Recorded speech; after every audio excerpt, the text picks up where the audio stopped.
So, 10x cubed plus 2 over 4x squared plus 5x plus 2. Unang gagawin, times mo yung whole number sa exponent.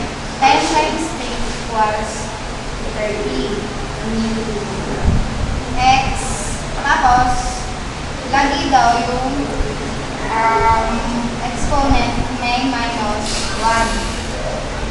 So, magiging square na lang siya.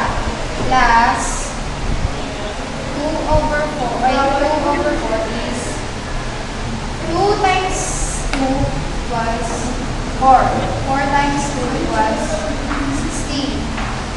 Then, x minus ulit ng 1 sa exponent equals 1 na. Plus, 5 minus ulit dito, bali magiging 1 na lang siya.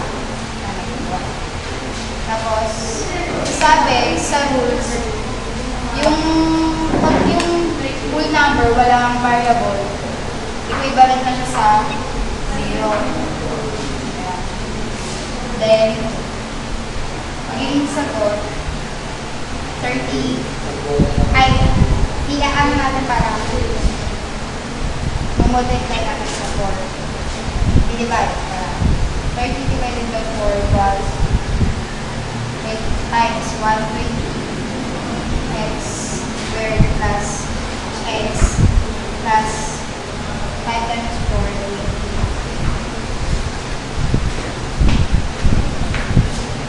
Okay, sa limits naman tayo.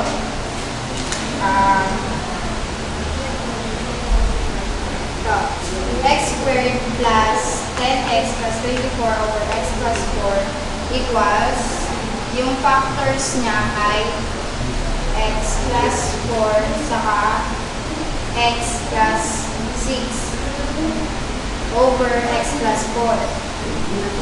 So, dahil may pares tayong factors or value, i-cancel out na natin siya.